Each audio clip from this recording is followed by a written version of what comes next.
Late summer dusk on the border of Red Fork, a Gallows town hunched against Red Buttes. Heat shimmers over an alkali flat, where the wind scours the earth into knife-edged ripples.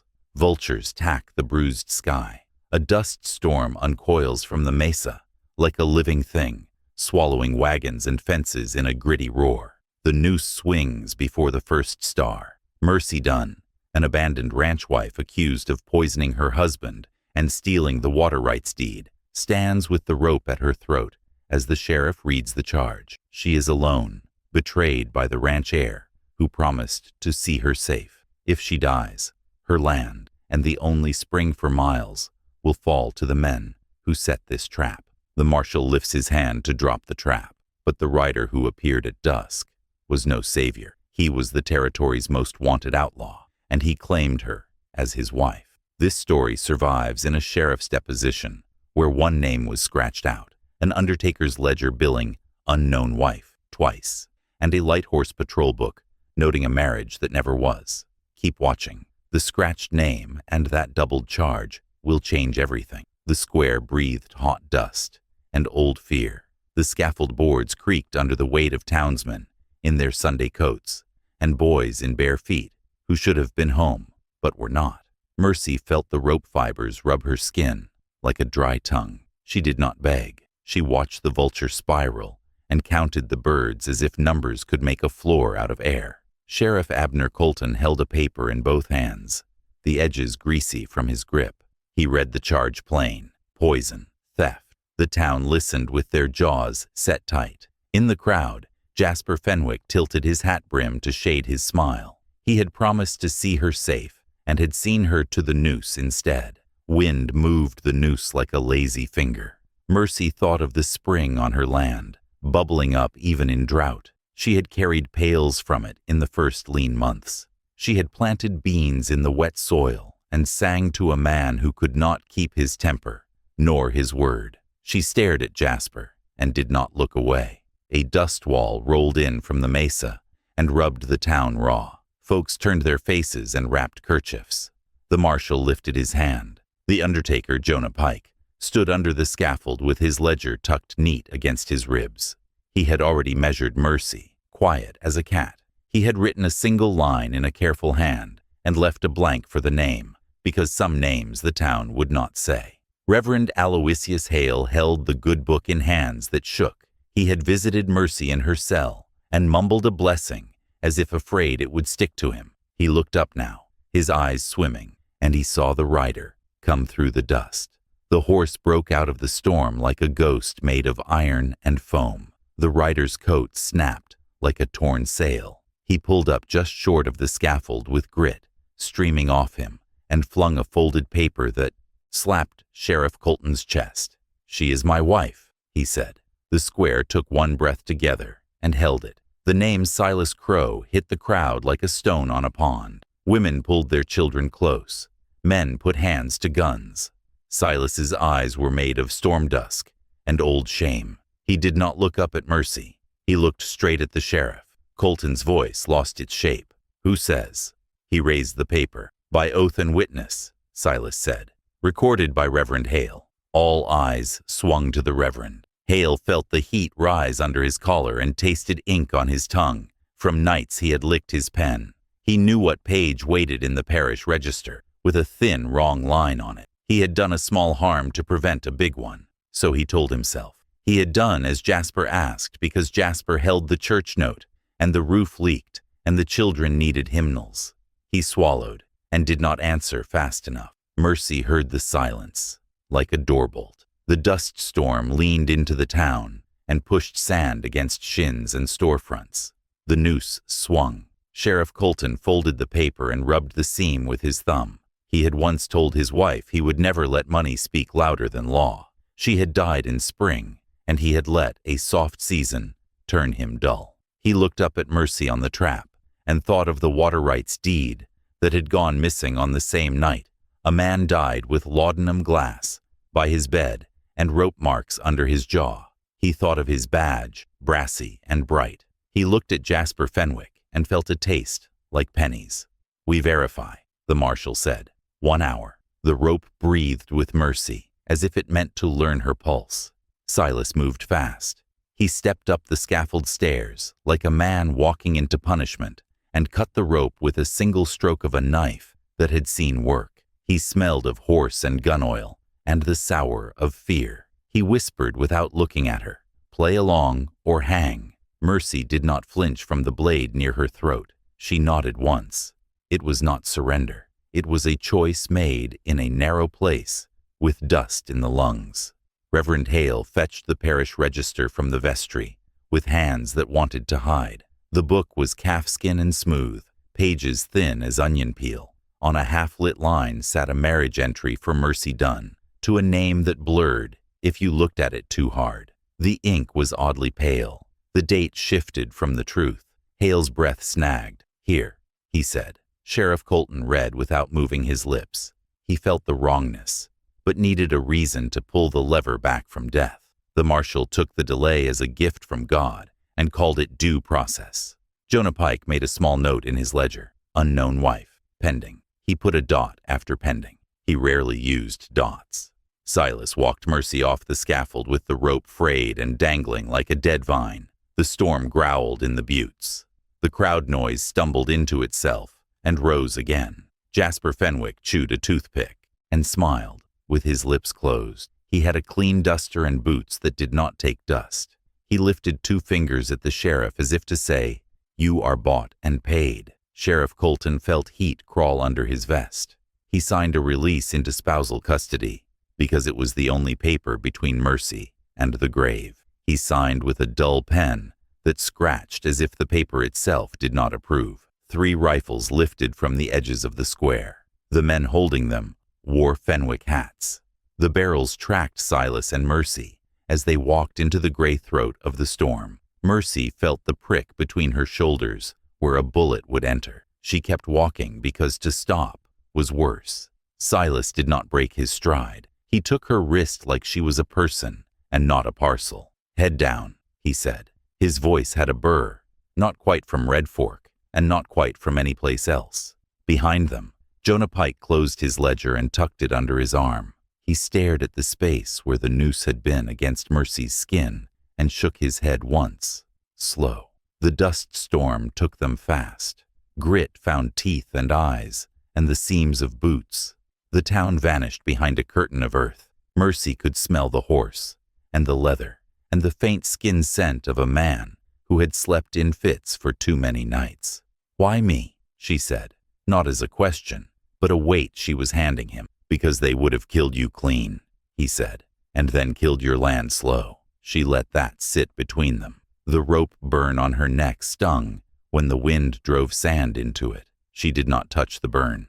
She touched the place at her hem, where her stitches were thicker. Silas's eyes flicked to her hand, and then away. He had seen smuggled things before. They moved across the alkali flat with the storm clawing at them like a blind cat. Mercy's breath came raw. The wind skinned the top of the ground. Knife ripples slid under their boots. A dead wagon lay canted on a split axle like a wounded animal. A vulture tried to make headway in the storm and gave up. Silas put Mercy on his horse and walked. He kept the reins short, one hand on the bridle, the other near the look of his gun. He glanced back once and saw 3 shapes in the dust. He did not point. He changed his line by a hair. A mile out, a cedar post rose from the waist with 3 notches cut in it. There was a bone tied to the top with rawhide. Mercy knew it for a border marker by the way the land's breath changed around it. Past that post, Red Fork law bent, and another law began, one with its own weight and memory. Silas angled toward it without ceremony. The storm hissed. He did not know if the men behind would cross that post. He trusted neither fear nor greed to respect rules. But sometimes, rules had teeth of their own. Hoofbeats cut sideways through the hiss. 4 riders came out of the gray, as if the earth had shaken them loose. They wore plain clothes and carried themselves like men who used their hands before they used their guns. The lead rider's hat brim was low, but his back was straight as a ridgepole. He lifted one hand in a sign that was more than hello and less than stop. "That's far enough," he said. His voice carried without strain. Silas let the horse slow and kept his hands where they could be seen. Mercy pulled the kerchief from her mouth and tried to swallow the dust. "Captain Iskali Redbird," the man said. "Light horse." He pointed his chin at the cedar post. "Town law stops here." His eyes took in Mercy's rope burn, Silas's stance, the horse foam, the way Mercy's skirt hem hung heavy, where stitches had been doubled. He saw more than a sheriff would in the same time, but he said less. "We have a claim," Silas said. "Marriage by oath and witness. Release signed." He turned his wrist a fraction to show the folded paper on his person. Iskali did not look at the paper. He looked at Mercy. "Is this your will?" he asked her. Mercy met his eyes. They were steady and tired and patient, the way a man's eyes get when he has watched too many sunrise tracks and too many empty saddles. "It is my will to live," she said, "and to be heard." Iskali nodded once. He raised his hand, and two of his men drifted to either side like shadow. "Then you will be heard under our jurisdiction at Red Cedar Post," he said. His gaze slid past them into the storm. "You are followed." Silas did not turn. "We saw them." Mercy felt the horse shift under her, like a nervous animal listening to a far thunder. The storm pulled away from them a little, as if respect had opened space. The cedar post stood like a sentinel in the hiss. They crossed it. The hairs on Mercy's arms lifted, as if the air had remembered a colder wind. They reached Red Cedar Post at nightfall, a low cluster of buildings by a shallow bend, where river water darkened the ground, and frogs made a small persistent note. Smoke rose from a fire kept clean.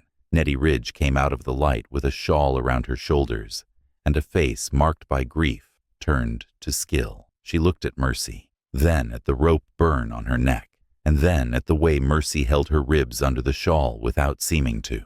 Nettie nodded to Iskali. "Cedar," she said, and turned to the fire. She held a bundle over the flame until it cracked. The smell was sharp and clean. Nettie brushed cedar smoke over Mercy and spoke in a low voice that Mercy did not understand, but felt. The words moved the dust in her chest aside, enough for breath to go in. Nettie looked in Mercy's eyes as she passed the smoke, and Mercy saw the weight of a small grave behind those eyes, and knew Nettie had once learned too much about how quickly a day could change. Nettie's hands were gentle as she dabbed salve on the rope burn. "This town's wood was wrong," Nettie said. "They cut Gallows from a tree that held a body once. Wood remembers. It leans toward the same work." Mercy thought of the noose, swaying, and felt cold. Captain Iskali unrolled a packet at the table. Inside lay a copy of a coroner's inquest, with the seal pressed hard enough to leave a welt. He set it where Sheriff Colton could see, though the sheriff was not present. He set it where Silas could see and where Mercy could read. Mercy read slow and careful. The words said bruising on the wrists, rope abrasion at the neck, laudanum in the room, but no clear signs of ingestion. Her husband's death had not sat clean in the evidence. A table had been set to make it look like sleep. Mercy did not cry. She made her mouth a line so she could keep the pain behind it. Silas stood back from the table. He had seen too many papers drawn up by men who never saw a man die. He watched Iskali instead.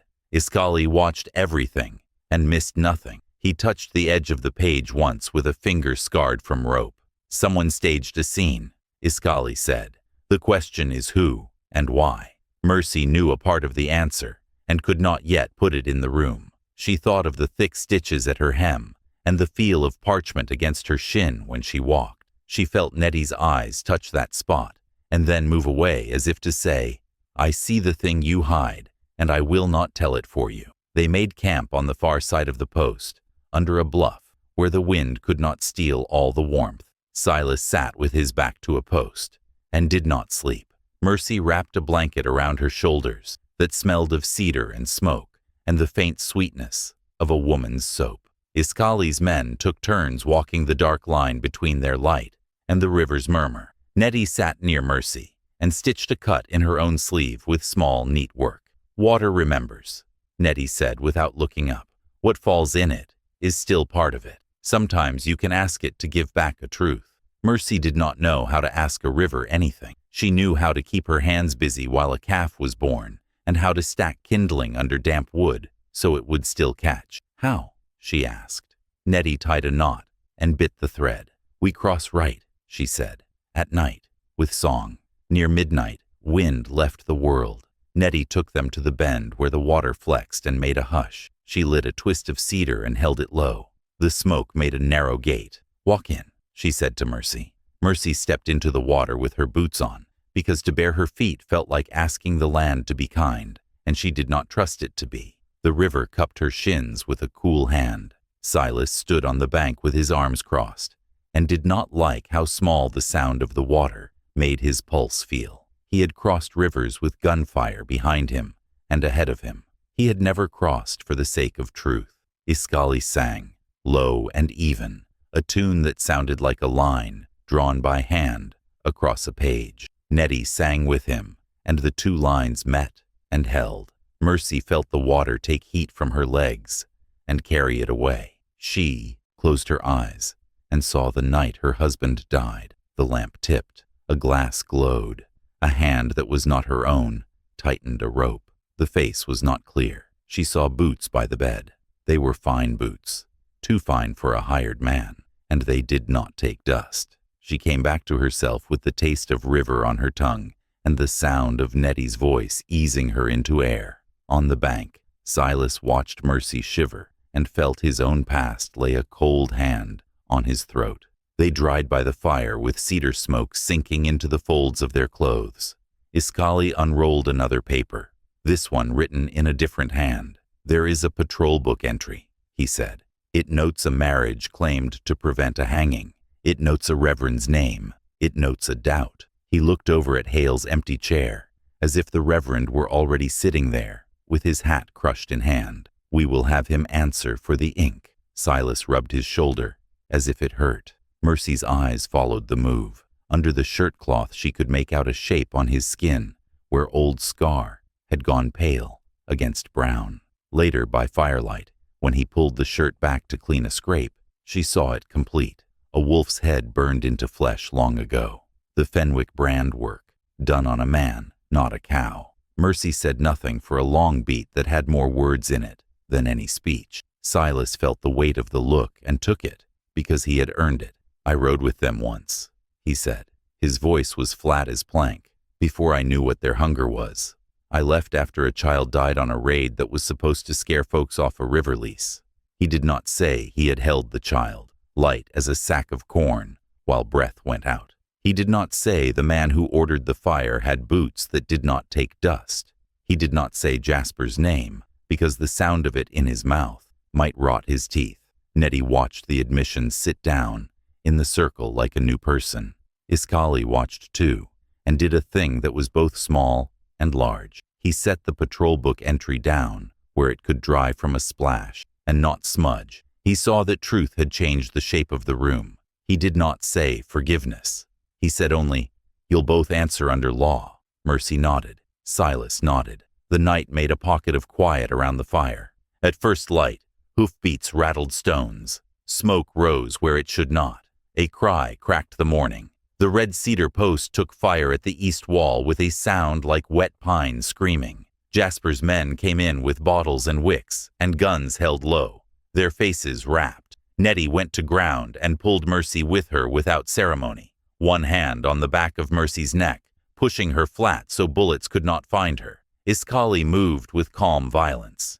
He put two men down fast and shouted for the papers. Pages flew like birds. Reverend Hale arrived in the chaos, clutching the parish register to his chest. A shot snapped the register's strap and the book fell. Pages, yawning. Hale dove like a man into water and came up with the wrong page in his hand. Silas ran toward the east wall, straight into the dirty light. He wanted the men with the bottles, but got fire instead, licking fast up dry boards. The smoke bit. He coughed and then grinned without humor, because this was a fight the land had joined. He slid through a breach where wind had left a pocket and found Mercy gone from his side. His gut turned to ash. Jasper's men had moved like weasels in a henhouse.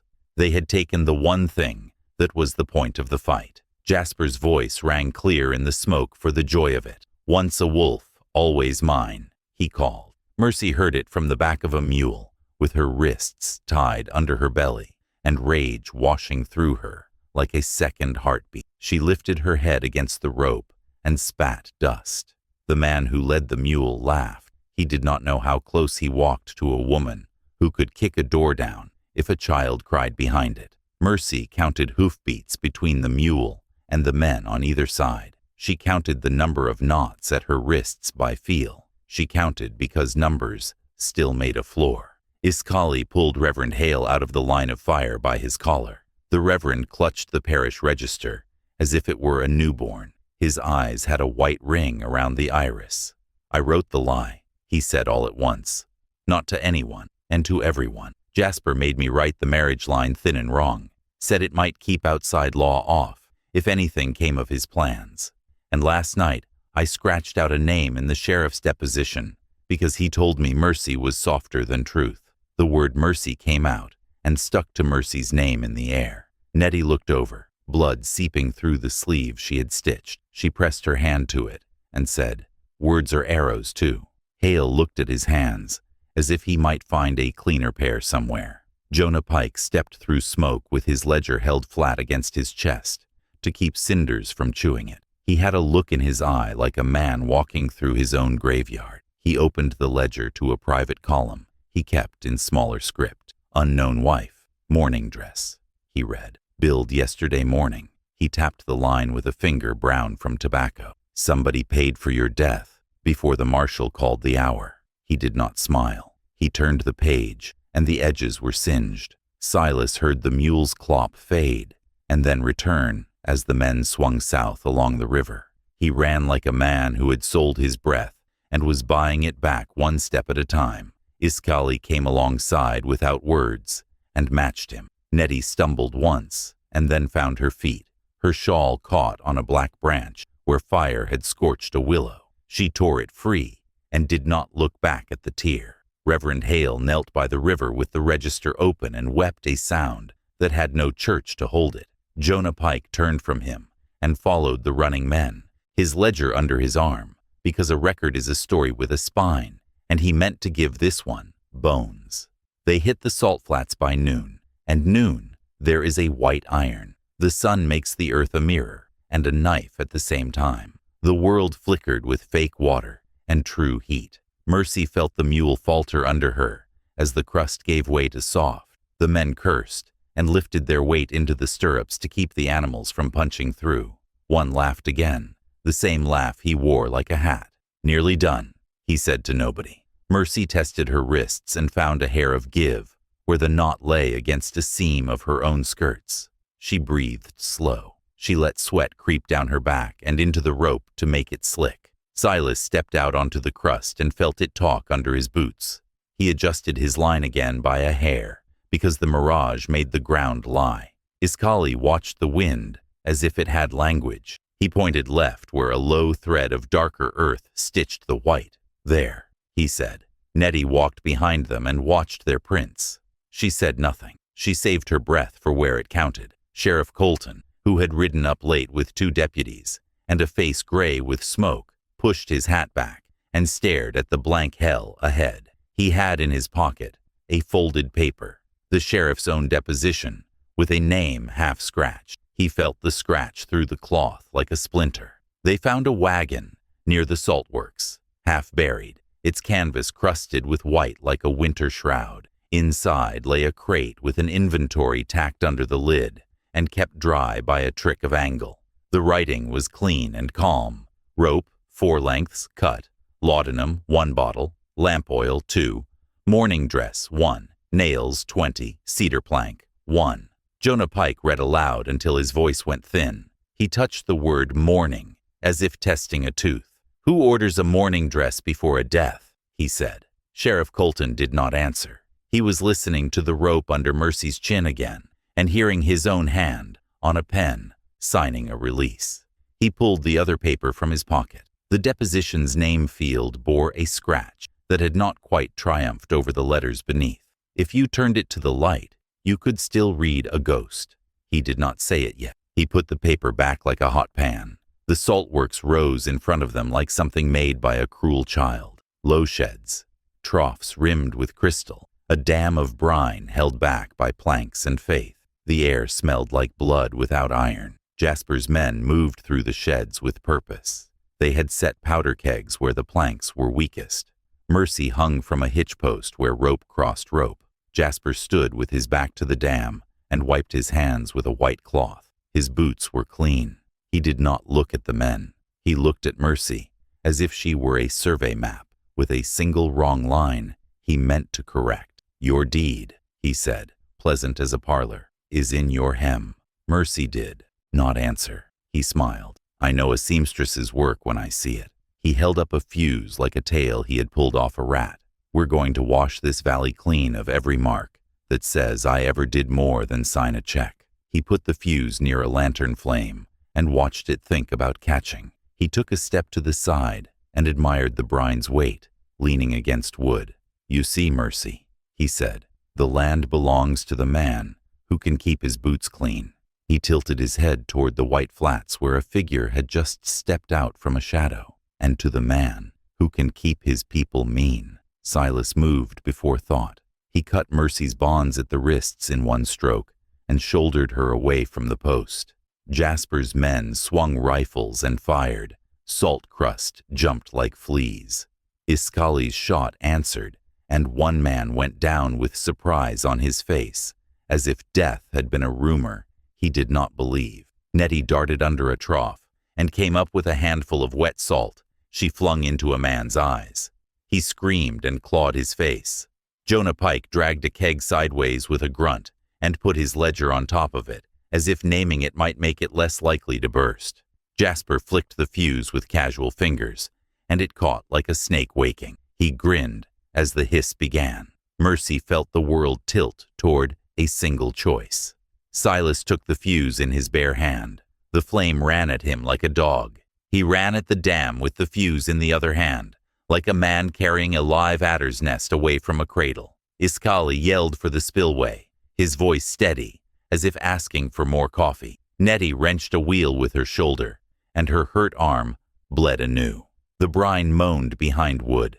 Jasper stepped onto a catwalk above the troughs and drew a pistol with idle grace.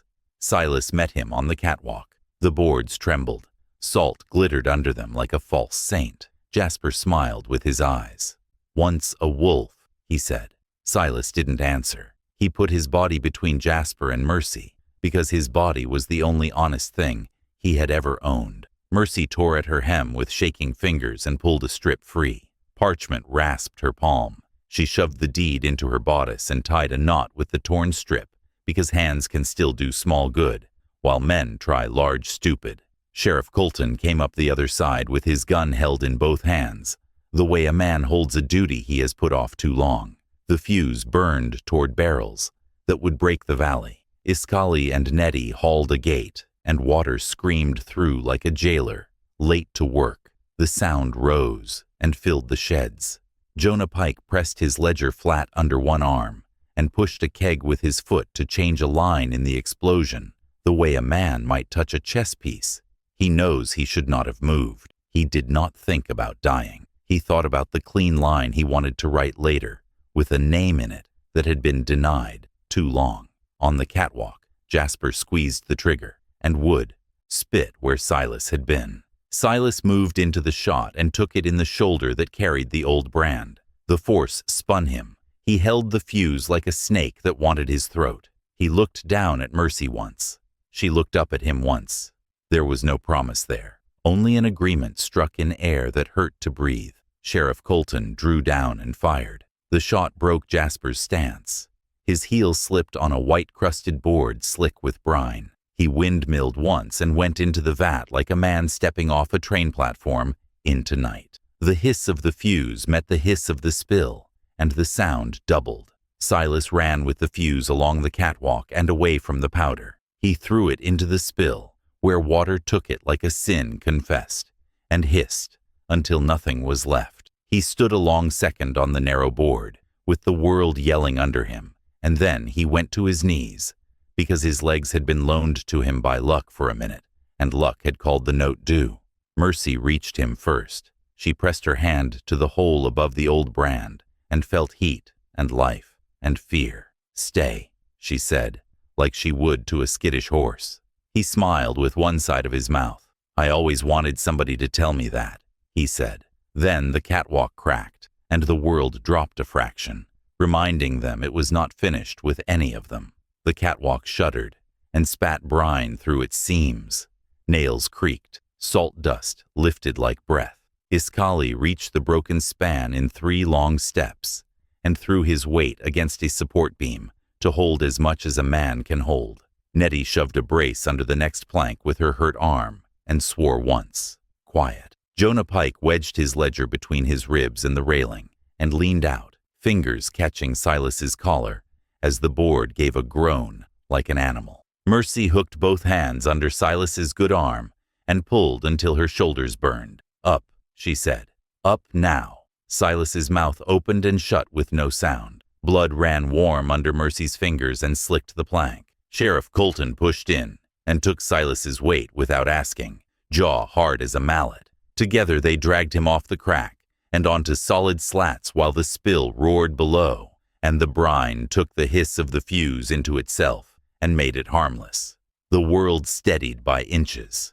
The kegs did not blow. The dam held. The catwalk quit crying. Jasper did not rise from the vat. Bubbles laced the surface in a pattern that looked like language, and then quit. Nettie, shaking, put her palm to Silas's cheek and felt the heat there, then to Mercy's face, and felt a different heat, anger edged with fear. "We move," Iskali said.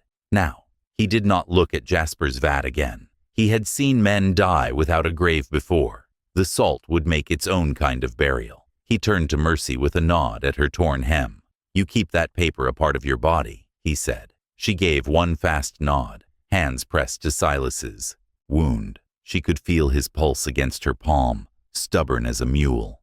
They wrapped Silas's shoulder with a strip torn from Jonah's shirt. The cloth went dark fast. Nettie pressed a wad of clean salt against the wound to stop the weeping. Silas hissed and tried to sit. Mercy put her hand on his chest and set him back. "Don't be brave," she said. "Be still." He smiled without showing teeth. "I never could," he said. "Try," she said. The 2 words landed like a blanket over a shaking dog. He shut his eyes and obeyed long enough for Nettie to knot the binding. Iskali pointed sheriff and undertaker to the kegs. They rolled them away from the catwalk, each man's boots gritting on crystal. Colton's face was gray. Sweat cut lines through the dust at his temples. He kept seeing the scratch on the deposition under his thumb, like a live coal. They left the saltworks under a sky that had run out of blue and turned the color of a bruise. The flats went on and on. Silas's feet dragged in the dust beside the horse. He would not be tied to the saddle, and he would not be carried like a child. Mercy walked on his other side, one hand on the bridle, one near his belt in case his legs lied. Jonah Pike walked behind them with his ledger under his arm like a small coffin. Nettie kept her hurt arm close, and her eyes everywhere, the way a woman does when she has once missed a sign she cannot afford to miss again. By the time they reached the river bend, near Red Cedar Post, the light had gone soft. The burned wall at the post still smoked. The papers they had saved lay under a stone, with a pan on top, to keep them from taking air. Reverend Hale sat on a stool, with the parish register open on his knees, and his hat on the ground, as if he did not trust it to sit on his head without running off. He looked up when they came in, with Silas half hanging between Mercy and the saddle. The look on his face was the look of a man who has finally found the right page and read his own name where he expected God's.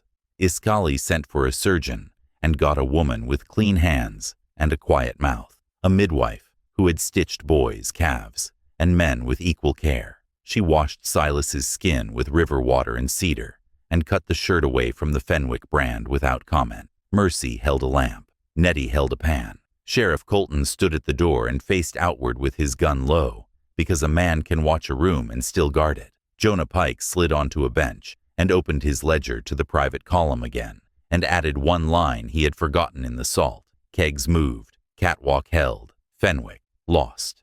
The needle bit. Silas breathed like a man counting to keep trouble from opening his chest. "You look at me," Mercy said. He did. Her face had dust in the lines and fire in the eyes. "You could have run," she said. "You did not." He tasted copper and river. "Running is all I ever did," he said. "Not this time." She nodded. "Not this time," she said back, as if they had practiced and got it right finally. When the midwife tied the last knot, Silas let go of the breath he had been renting. His body went slack in a way that scared Mercy more than the blood. She felt for the pulse at his throat and found it, weak but there. Nettie put a strip of willow bark in a tin cup and poured water over it. "Drink when it cools," she said to Mercy. "Not him, you." Mercy blinked as if the idea had come from a new language. She drank. Outside, frogs stitched their small notes together. The river said the same thing over and over because rivers are patient. Iskali came to the door without knocking. He looked at Silas with that plain, measuring gaze. "He answers tomorrow," he said. "You both do." Mercy set the lamp down. "We will," she said. Hale rose slowly from his stool. "I have to answer tonight," he said.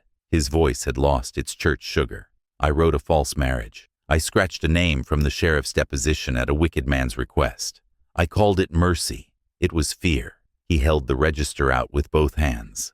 The thin, wrong line shook on the page like a sick horse's leg. "I will set it right," he said. Mercy watched his hands, not the book. He had clean fingernails for the first time she could remember. Fear does that to a man. It makes him careful in small ways when he has failed in the large. Sheriff Colton stepped in from the doorway with the paper in his pocket, taking his attention like a burr with poison in it. He took it out and flattened it on the table beside the register. "Here," he said to Hale. "Read what you did."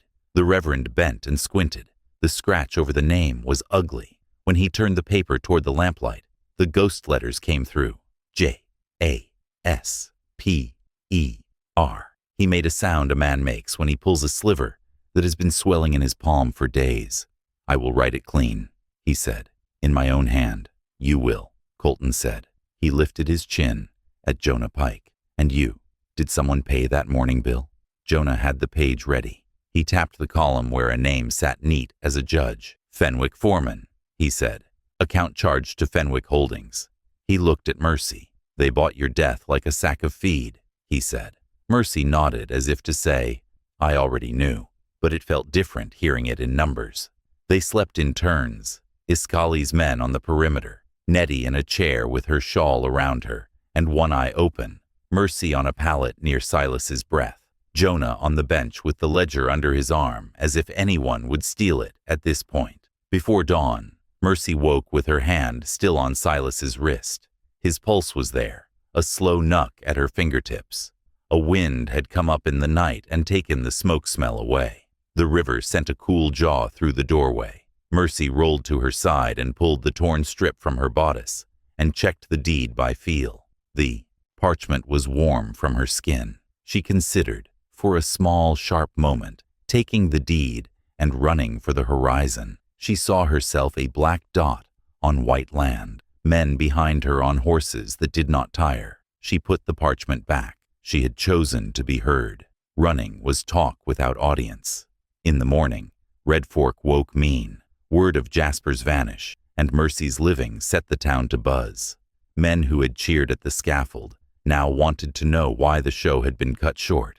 Women stacked dishes with more noise than needed. The little church bell rang twice and then quit because Reverend Hale's hand shook.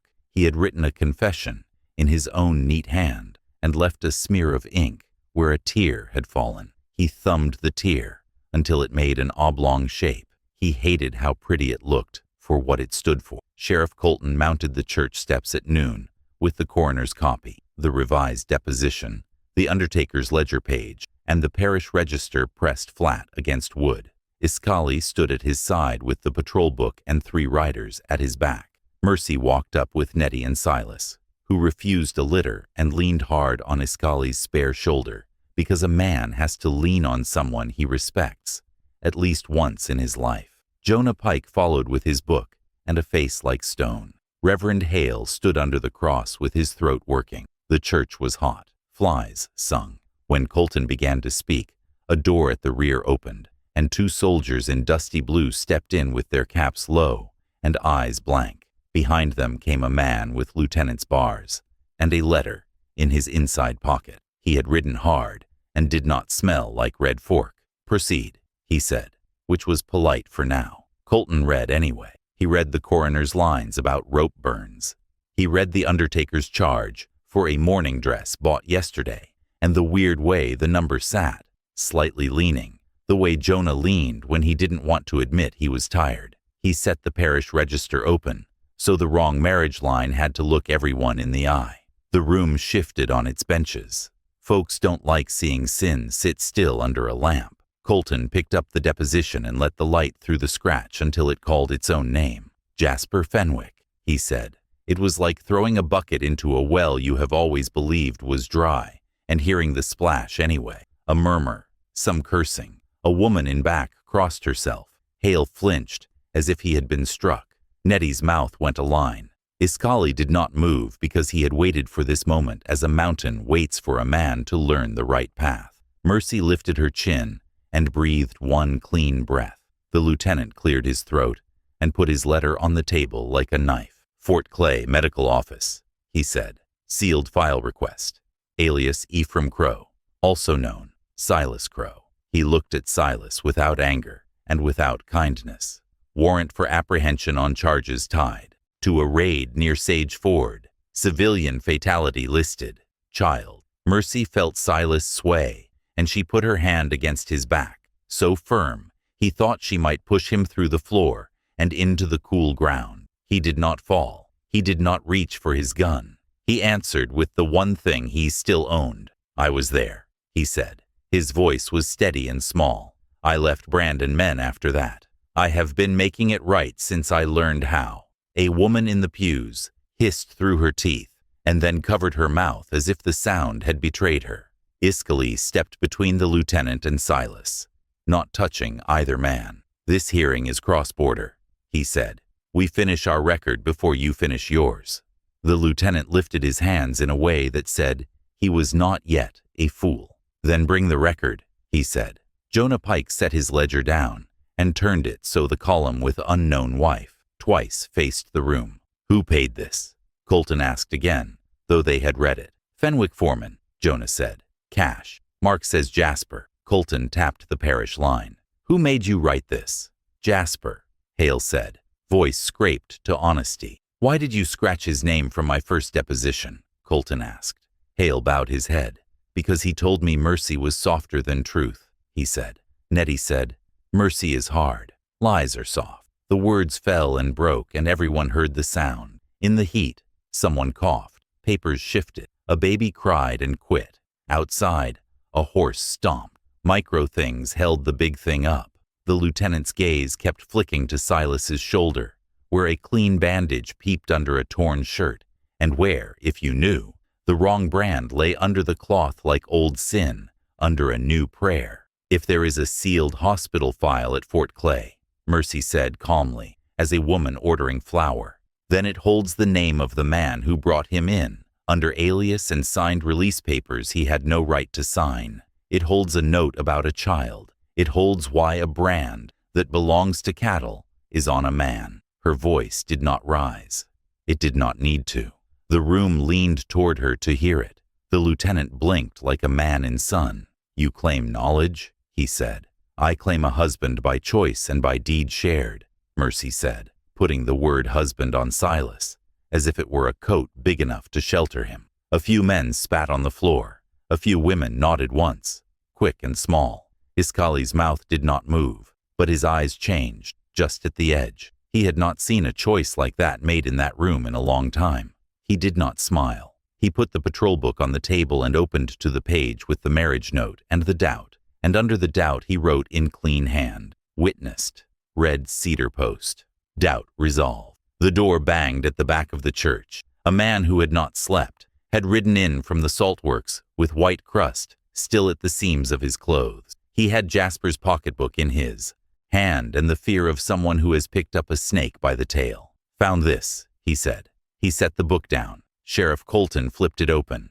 Receipts folded neat. A bill of sale for rope. A note for laudanum. A list of men paid for night work. And a slip with a number and a name that made Colton grunt. Undertaker. Mourning dress. Paid. Cash. He turned the slip so the room could see. It was a tidy slip. Jasper had always liked tidy. Mercy saw the numbers and felt something settle in her spine. She turned to the pews, to the women who had watched her on the scaffold, with their mouths hard, because they had to pretend they did not know how little a woman's safe promise is worth. "He bought my death," she said. "He bought your silence. He bought our Reverend's hand. He did not buy this." She tapped her chest where the deed lay. "This land is mine by paper and by work of my hands." She wanted to be quiet after that, but some words pushed to be born. "And if you send the only man who stood between me and a rope to a post miles away, to die for a sin your rich neighbor ordered, then your ledgers are worse than worthless. They are graves." Somewhere, Reverend Hale folded over the register and wept into his own record. Jonah Pike watched with a face that looked like stone, because if he did not, he would put his head in his hands and make a sound he had not made since he was a boy. Iskali glanced toward the door and saw 3 more blue coats coming across the yard and a dust string behind them. News travels. Mercy saw the same and lifted her chin. Lieutenant Kincaid took out his sealed letter. "The fort's file is sealed," he said. "It can be opened on the order of a commanding officer, a judge, or, in a civil matter, upon testimony under oath by the subject or his legal spouse." He looked up with a question already answered by the bold steadiness in Mercy's face. "You are claiming spousal rights to open it?" he said.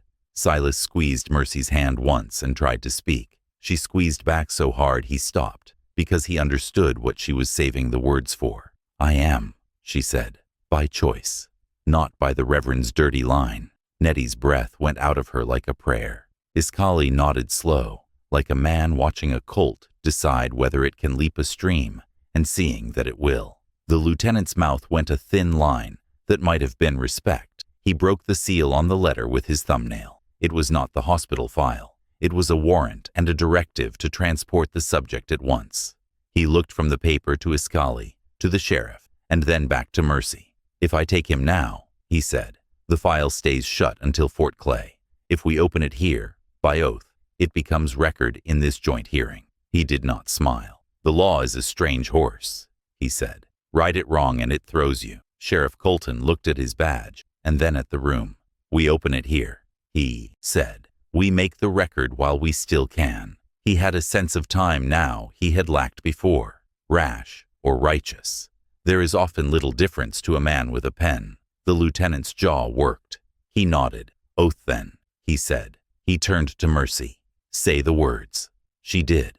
They were simple, and they were not churchy. She said she took Silas as her husband by choice, and before witnesses, and before the ledger. She said she would not run from the cost of the words. She said she would speak truth about him until the file and the earth agreed. Silas bowed his head. A woman in the back who had thought Mercy a fool wiped her eyes with the heel of her hand. Iskali tapped the patrol book page again, as if setting a seal with his finger. Nettie put the cedar bundle on the table, as if laws should smell of trees. Jonah Pike lifted his pen. "You write this," he said to himself, with no second column. He had rarely had that luxury. Reverend Hale steadied his hand and prepared to copy, not change. The lieutenant sent a rider to the fort with a fast horse and a tag torn from his own coat, a sign for the surgeon to open what was sealed and bring it with speed. The room breathed, then held breath. Outside the church, the wind came out of the east, a direction that brings new weather and sometimes new trouble. Men in the yard shifted rifles. 2 of Jasper's men, stripped of their swagger without their boss, hovered at the fence line like dogs, unsure if they are still owned. Time stretched. Silas's skin went the color of bone china, and sweat stood on his upper lip. Mercy held his hand. "You stay," she said again. He did. The lilies in the front pew had browned at the edges. A fly checked the ink on the parish page and died of it. It was that kind of day. Hoofbeats, dust. A courier stumbled through the church door with a wrapped bundle and a face like a man who had outrun his own shadow. The lieutenant took the parcel and broke the wax on the Fort Clay seal. He slid out a sheaf of papers tied with narrow red ribbon. The top sheet bore a name in 2 lines. Ephraim Crow, admitted. Also known as Silas, laborer. Guardian signature J. Fenwick. Treatment, burn brand right shoulder. Discharge, to employer custody. The next page was smaller, pinned to the second. Infant, female, brought in cold. Cause, smoke inhalation. Status, deceased. Notation, mother unknown. Mark found, red cloth, cedar scent. The handwriting faltered there, as if even a surgeon's hand could shake. At the bottom, a line. Payment collected from J. Fenwick. The room made a sound like a chair leg scraping a floor, which is to say a sound that has apology and anger baked in. Nettie put her hand to her own throat, as if to keep a cry from leaving her body. She looked at the word cedar on the page and at the cedar bundle on the table, and her eyes found Mercy's. Mercy reached without thinking and put her fingers over Nettie's. For a second, that felt like a bridge laid across a deep cut. Iskali's mouth tightened. He bought a man's skin to own him, he said, not loud, and he paid to forget a child. Sheriff Colton took the paper like he would take a snake, careful, shocked, a little ashamed he had not seen it sooner.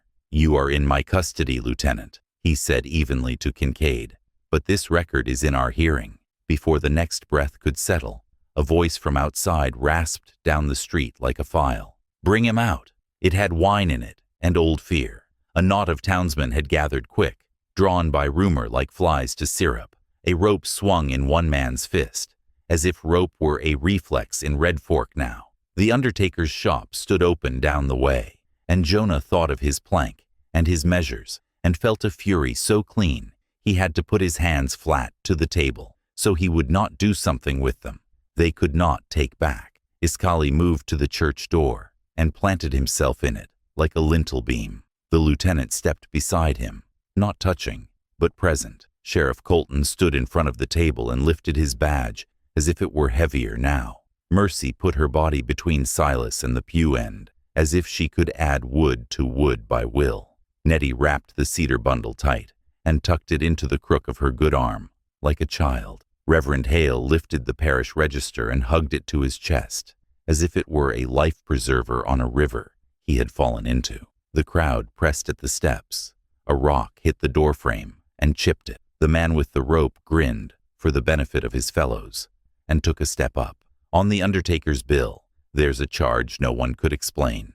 Next, you will learn who paid it and why a second payment waits in a pocket outside this door. The man with the rope put his boot on the bottom step and felt brave because men behind him breathed the same mean air. He had a purse in his pocket with the undertaker's exact fee in coins, counted and kept since yesterday. He wasn't thinking of death as a thing with a face. He was thinking of numbers, and the way numbers can make a man feel right. He lifted the rope so the knot kissed his knuckles. Bring him out, he said again.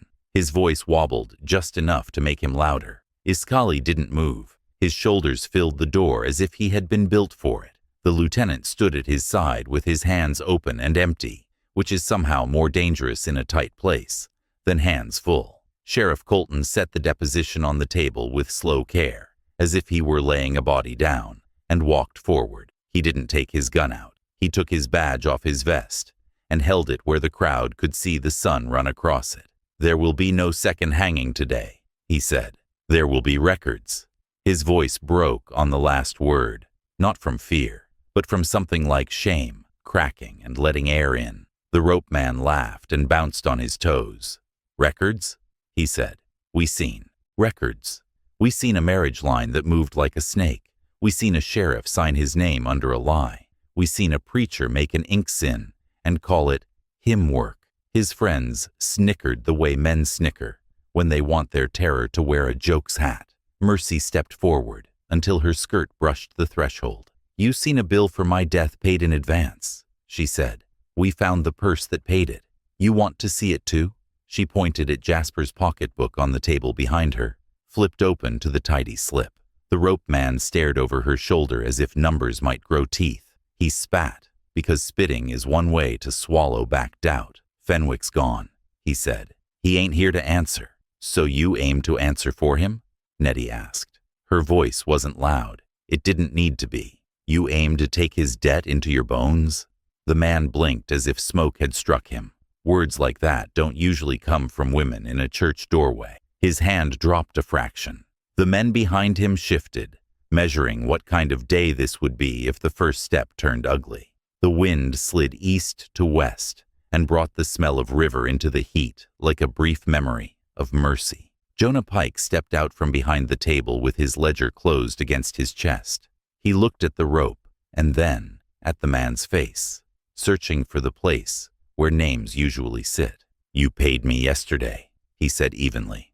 "Or you meant to. Purse is heavy enough for twice." The man's mouth twitched. He lifted his chin. "What if I did?" he said. "What if I'll pay again? Undertaker likes his coin." Jonah didn't blink. "I like writing the right line more," he said, "and I don't want your money today. Not if it's paying this crowd's shame to look like duty." A woman with a baby near the back of the knot of men said, sharp as a cracked plate, "Tommy, come away from that door." The rope man flinched like a boy called by his real name. He took one step back because the sound pulled a string in his chest that was older than this anger. The men behind him muttered. One of them reached for the rope like a man reaches for a bottle when someone knocks his first drink from his hand. Iskali moved 2 inches.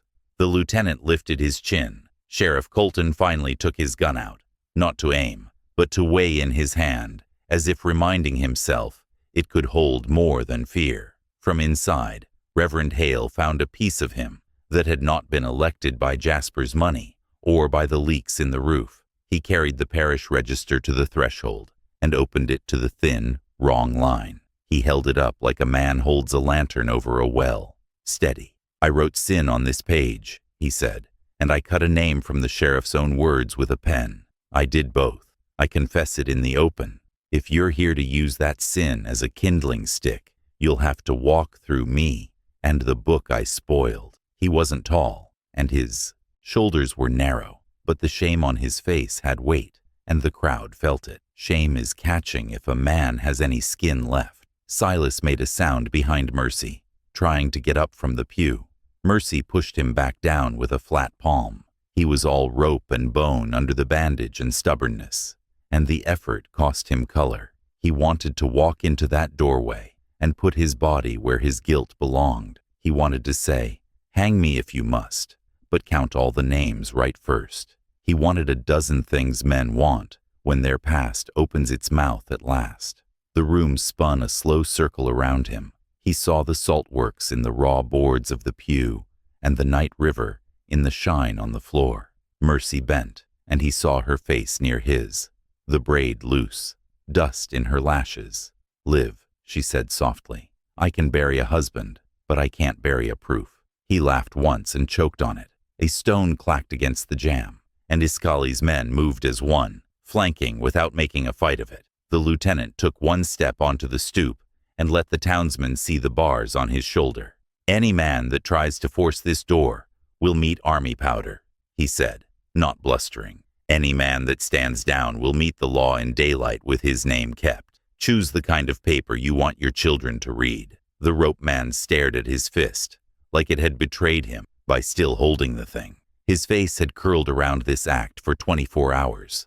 Without it, he would have to look squarely at yesterday morning, at a counter, at a purse counted out in secret for a woman he did not know. He let the coils sag. The rope slid down and hit his boot and looked like any old rope again. The crowd thinned by a third in one long breath. Folks peeled away with the practiced shuffle of men and women who don't want to be counted in a thing once it turns toward names. A few stayed. The worst of them glared, because glare is free. The best of them glanced at Mercy and then down at their hands, as if the sight of her living made their palms open and empty. The man with the rope took 2 coins from his pocket and pressed them on Jonah Pike, not for payment now, but because the weight had gotten into his blood and had to leave by some route. Jonah closed the man's fingers back over the coins. "Pay the woman whose wash you'll scuff when you stomp home," he said. "That's your sin today." Inside, the lieutenant set the Fort Clay file on the table again and breathed like a man who had been under a wave. "We proceed," he said. Sheriff Colton nodded. "We proceed," he echoed. He took up the deposition and wrote Jasper's name cleanly, where the scratch had been, his hand steady now that the first line was over. He signed his own name, as if it might be the last true thing he got to do in that town. Reverend Hale wrote an amendment in the register in small, plain script and added a marginal confession in his own words that would sit there as long as moths spared the page. Jonah Pike opened his ledger and for the first time that day wrote a line without a wince. "Charge reversed," he wrote, and next to it, in the same neat tone he had used to name 100 dead, he added, "Mercy done, alive by record, payment refused." While the pens moved, Nettie took Mercy's hands and turned them palm up. Cedar fragrance rose where the bundle rested near her elbow. Nettie traced the small stitches in Mercy's skin, where the needle had dragged when she sewed the deed into her hem. "You keep this land," Nettie said, "not as a blessing, but as a directive. You keep the spring clean. You don't let men dump their lies in it." Mercy blew out a breath like a horse and nodded. "Help me guard it then," she said. Nettie's eyes flickered, and for a heartbeat, Mercy saw a girl standing in a doorway in another year with ash on her face. Nettie nodded once. "I will come when the wind says trouble." When the last signature dried, the lieutenant closed the Fort Clay file and looked at Silas. "By the letter," he said. "I should take you in now." He didn't move. "By the truth we just read, a man was owned like tack, and a child died under orders not his own. There is still a charge, but there is also this." He tapped the page about payment collected from J. Fenwick. "If a commanding officer can see that, he can see daylight around the warrant." He slid the ribbon back around the file, slower than before. "Can you hold?" he asked Mercy, not about the file, but about the man whose breath she counted the way she used to count pails of water. "We can," she said, "but he will not run. If you bring him back to speak, he will speak." Silas opened his eyes and nodded, a tiny motion that cost him. Iskali took the patrol book and wrote one more line under the doubt resolved, to be delivered to Fort Clay with affidavits, to return for final hearing, with jurisdiction shared. He blew on the ink. "We'll do it right," he said, all the way. They carried Silas out, under a sky finally washed of storm grit. The wind had gone to a small, kind hand. He squinted as if light hurt in a new way. Mercy walked at his shoulder, one step for each breath he let out. They went not to the jail, and not to the undertaker's, and not to the church. They went to the stump where the gallows had stood. Men had sawn it off at dawn to make room for another day's ugliness. The ground around it was scuffed with the business of crowds. Mercy knelt in that churned dirt and dug with her fingers until she could seat the cedar sapling Iskali had brought from the river, a narrow green promise with roots wrapped in damp.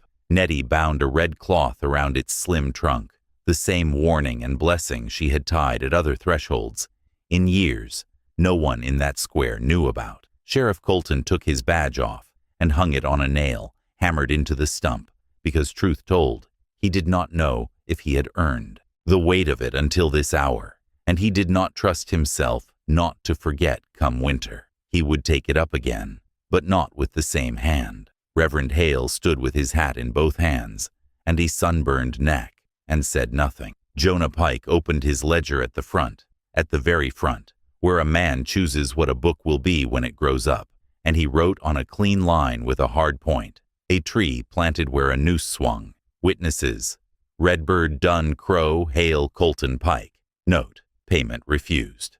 By evening, soldiers had taken Silas to the fort, not as a prize, but as a man escorted by men who had heard his story. The lieutenant left behind a copy of the file and a promise written with fewer words than most promises deserve. Iskali rode with them part way and gave his word like a rope tied between posts.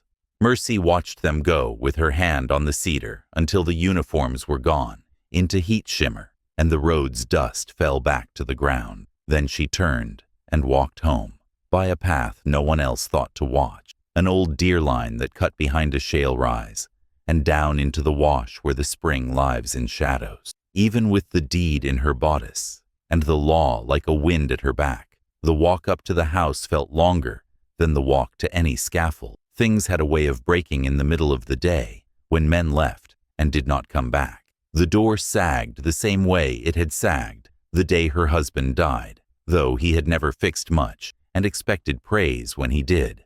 The room smelled like dust baked into flour. She set water to boil, without knowing if she would be hungry when it bubbled. She unfolded the deed on the table. The parchment had a sweat mark in the margin in the shape of her ribs. She smoothed it with a flat palm. The name on it looked back like a mirror. Mercy Dunn, water rights. Her hand shook once. Then it steadied. Night came in at the corners. Coyotes called so close the sound pressed on the windows like the palms of hungry hands.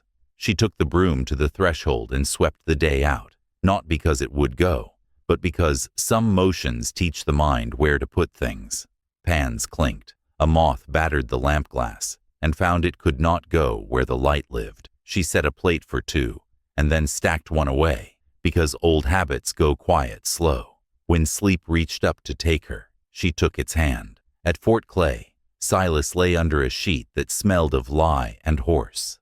The surgeon who had written infant, deceased in a hand that looked strong, had a white scar on his finger where a ring had once sat. He checked the bandage with a touch that didn't waste pain. "You tell the story the same every time," he said, not unkind. "It will make the truth grow roots." Silas nodded. "What about the part where I held a child and didn't save her?"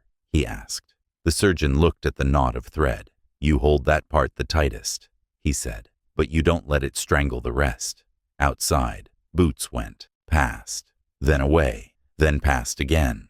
The rhythm of a place that keeps men moving so their thinking does not catch up.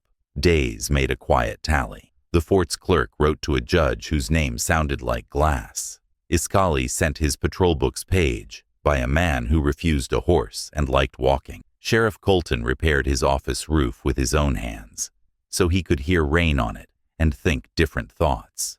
Jonah Pike made 2 coffins and sold neither. The people they were meant for lived, and he did not mind the loss. He ran his hand over the smooth new cedar outside the church every time he passed, and counted the leaves, the way he used to count the dead. Reverend Hale patched the church roof and left the bucket under the worst seam anyway, as a punishment and a reminder. Word came back with the same courier, who had smelled of lye and horse. The judge had read the file, and the affidavits, and the deposition, with the scratch turned to a name. He had written in a hand without curls that a man branded under employer custody would not be held as free agent for crimes done under compulsion. He had written that guilt still lived in the room, and that the man would face a hearing for what he did with his own hands. He had written that the woman who held the deed held it by right, and that the spring could not be seized by any man's purse or churchman's pen. The letter smelled of ink and command. The lieutenant folded it twice and put it in his breast pocket, as if that would keep anyone from spilling coffee on it. They brought Silas back for the final hearing, so the room could look at him, and he could say the same thing one more time, without breaking. He walked into the church on his own feet, with a cane Iskali had cut from river willow. Mercy stood when he came in, not fast, but like the earth itself had stood up under her. She put her hand on his forearm and then took it away, because touch is a language and public rooms have their own grammar. He smiled with his mouth and not his eyes, because some parts of him had gone too far and weren't back yet. Nettie sat behind them with her shawl neatly mended and a twig of cedar tucked at her cuff, like a small flag no one else knew how to salute. The hearing was not a spectacle. No rope swung over the aisle. Men spoke into a room that had learned how to listen. Sheriff Colton read the clean deposition. Reverend Hale read his confession. Jonah Pike read his ledger lines without looking at the crowd, because one does not read to a crowd. One reads to a page. The lieutenant read the judge's letter, and the sound of it took noise from the room like a sponge. When it was Silas's turn, he told the story again, and did not make it prettier. He said, "A man gave an order, and fire went into a house, and a child did not come out breathing. He said he carried the child to the fort, because something in him could not leave her in an ash bed. He said the man who paid for the brand had signed his name in a way a banker signs. Lazy, but hard. When it was Mercy's turn, she told a shorter story about a morning on the scaffold and a man who walked through a storm and cut a rope and gave her a choice. She said she had chosen to live and be heard, and that she had chosen him after, not because of papers, but because he had taken the fuse and run. She said if the law needed to cut a piece from him to balance the page, it should take a small piece and leave her the rest. The judge was not in the room. The letter in the lieutenant's pocket had to be enough. It was. Jurisdiction shared, charges carried forward as time served, and penance owed to the living. The words were tidy. Life would not be, but tidy words can hold a door open sometimes. After they stepped out into a light that had gone to gold for the first time in a month, the cedar at the stump had pushed out 2 small bright leaves since morning, as if it had been waiting for a word. It finally heard. Townsfolk drifted like seed. A few came up to Mercy with empty hands and full eyes, and made noises that wanted to be apologies. Mercy nodded and did not make it easy. Nettie held the cedar and whispered a thanks, in a tongue that made the tree seem to lift in place. They walked home slow, because Silas's legs sang when he made it hurry. On the ridge above the spring, a hawk slid in a wide circle, silent. Mercy watched the line of its flight and traced a fence in her mind where the spring's rights ran, not to keep people out forever, but to keep something in that had almost been sold to a ledger. When they reached the door, Silas paused and looked at the lintel. Mercy had carved a small mark there in the first winter, when storms had made the roof rattle like a box of bones. It was not a cross. It was a simple notch, one up, one across, one down, a shape a child could carve and remember. He touched it with 2 fingers and felt the rough. "You going to forgive me?" he asked. The words were plain and poor for the weight they had to carry. "No," she said, and his face opened like a door slammed in wind. "I'm going to build with you," she said then, just as plain. "Forgiveness is what men ask for when they want to walk away light. You don't get to be light. You get to be useful." He let go of a breath he had been carrying since a night at a river that still woke him. "I can carry," he said.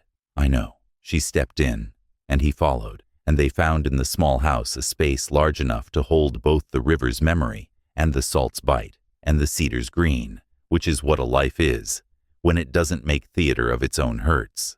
They kept the spring clean. Nettie came when the wind had a taste of trouble and sat with Mercy on the step and talked about small things that made big griefs behave. Iskali rode the border and sometimes stopped for coffee and left with a sack of dried beans and a ledger page copied clean. Sheriff Colton mended his roof and then mended a dozen laws with the same stubborn hands. Reverend Hale stopped licking his pen and let his sermons be shorter and truer. Jonah Pike wrote fewer lines that year than any year since he had learned how letters fit, and he did not complain about the slow trade. When the first frost etches the glass and makes men walk different, Mercy went to the churchyard with a kettle and poured warm water over the cedar's base, so the roots would not take a sudden hurt. She tied a new length of red cloth around it, because the old one had faded. She stood with her hand on the trunk until her fingers stung, and then went home by the deer path, with her breath a small cloud. The spring steamed a ribbon in the cold. Silas stood by it with a bucket in each hand, his shoulder scar bright under the winter light where the shirt had slipped. He looked older when the cold hit him. He looked like a man trying to learn steady instead of fast. On the table lay the Fort Clay copy of the file, folded to the page with the infant's notation. Mercy had not moved it. She set her palm flat on it now. "We will name her," she said. Nettie had told her names heal the hole that nameless things make. "Which?" Silas asked softly, as if a loud word might startle the dead. Mercy looked at the cedar through the window, and at the stripe of red around it, and at the water lifting a little. "Cedar," she said, "because water remembers and wood does too." He nodded. "Cedar," he said, and the room turned a degree warmer. That night, as stove iron clicked and coyotes wrote their thin scripture on the hill, Mercy took out a scrap of paper and a stub of pencil and wrote a line for herself in a ledger no one else would see. She wrote that the man who claimed her at the noose had earned the right to be claimed at a table. She wrote that the spring was hers, by law, and sweat, and witness, and that it would water beans, and babies, and strangers, if it had to. She wrote, at the bottom, in a small hand that looked like Jonah Pike's if he had been born a woman and had to write quick between chores. If the ledger speaks again, you'll know which page to open first.